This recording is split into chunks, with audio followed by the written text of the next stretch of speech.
Ça va faire 1 an que je n'ai pas utilisé mon appareil photo argentique préféré et je vous explique pourquoi dans cette vidéo.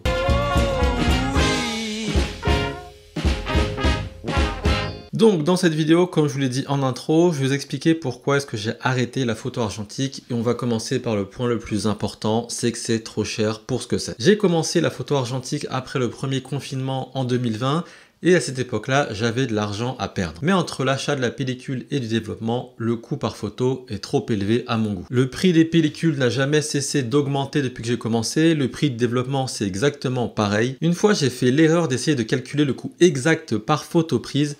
Et franchement, le résultat m'avait choqué. Au-delà de ça, ce qui m'a fatigué sur le long terme, c'est que tout est trop long. Et là où c'est paradoxal, c'est que c'est probablement ce qui m'a le plus attiré vers cette pratique dans un premier temps. J'ai aimé me reconnecter à la lenteur après avoir mené une vie rapide pendant plusieurs années. Le truc, c'est que après les confinements, en fait, la vie a repris son cours et un rythme normal, et du coup la pratique de la photo argentique était un peu en décalage. Il m'est déjà arrivé de devoir attendre 3 semaines pour recevoir mes scans. Un autre point négatif, ce sont les pénuries de pellicules. Je me suis retrouvé à devoir aller chercher sur des sites étrangers des pellicules et j'avoue que ça m'a pas fait plaisir. On peut aussi parler de l'incertitude du résultat des photos. Et encore une fois, initialement, c'est quelque chose qui m'avait beaucoup plu quand je me suis mis à la photo argentique. Ça m'a beaucoup plu parce qu'en fait, il y a une forme de lâcher prise où on n'a pas une maîtrise totale sur le résultat final. Parce que clairement, avec un appareil photo argentique, on n'a bien entendu pas la même maîtrise de ce qu'on va obtenir par rapport à un appareil photo numérique. Mais la vérité, et dans cette vidéo, je vais être honnête parce que j'ai rien à gagner et rien à perdre à dire ce que je pense, c'est que au bout d'un certain nombre de photos ratées, et ben ça a commencé à m'agacer. Il est temps maintenant d'aborder ce qui est selon moi le plus gros point faible de cette pratique, c'est la fragilité des appareils photo argentiques. Ils sont tous vieux et forcément ils peuvent claquer d'un moment à l'autre sans prévenir. Et d'ailleurs ça m'est arrivé, j'ai un Olympus F10 Super qui m'a claqué dans les mains alors que j'étais en plein shooting. Et franchement je trouve que c'est un point hyper relou. Le truc c'est que je savais dès le départ que c'est des choses qui pouvaient arriver, mais quand ça vous arrive, je vous assure que c'est un sentiment hyper désagréable et franchement, ça m'a un peu traumatisé. Je mets des guillemets parce qu'il n'y a rien de grave, c'est que du matériel, mais ça reste chiant. En ce qui me concerne, je fais surtout des photos argentiques quand je suis en vacances. Et du coup, à partir du moment où ça m'est arrivé, j'ai pas pu m'empêcher de me dire qu'il n'y avait aucune raison que ça n'arrive pas une nouvelle fois quand je serai en vacances et ce serait hyper relou. Et bien entendu, dans tous les cas, j'ai mon téléphone portable sur moi en secours si je voulais vraiment faire une photo, mais j'ai la flemme de vivre avec cette anxiété qu'on n'a pas avec un appareil photo numérique. On continue avec les erreurs de manipulation. Une fois, j'étais arrivé à la fin de ma pellicule et je voulais la remplacer. J'ai fait une grosse erreur.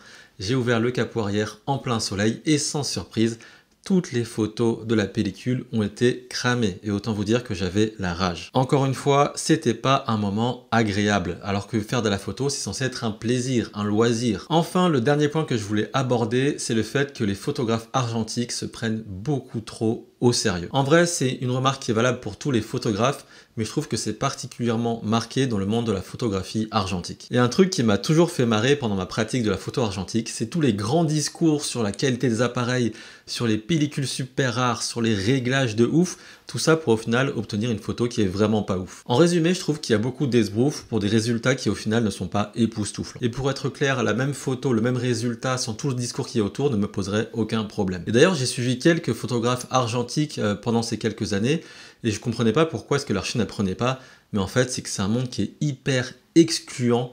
Il y a des termes techniques dans tous les sens, ça a l'air difficile et je pense que c'est pour ça que ça prend pas vraiment. Donc voilà toutes les raisons pour lesquelles j'ai arrêté de faire de la photographie argentique. Je suis tout simplement retourné à ce que je faisais avant, des photos avec des appareils numériques. Avant de faire l'argentique, j'avais un Canon 70D, après j'ai eu un Canon G7X et maintenant je fais des photos avec mon Sony ZV-1 Mark II. Et clairement maintenant que je suis repassé à la photo numérique, je prends beaucoup plus de plaisir et ça pour un point très précis, c'est qu'en fait si je passe la journée à faire des photos en vacances, je peux les traiter le soir même. J'ai pas à attendre 3 semaines pour voir le résultat de ce que j'ai fait.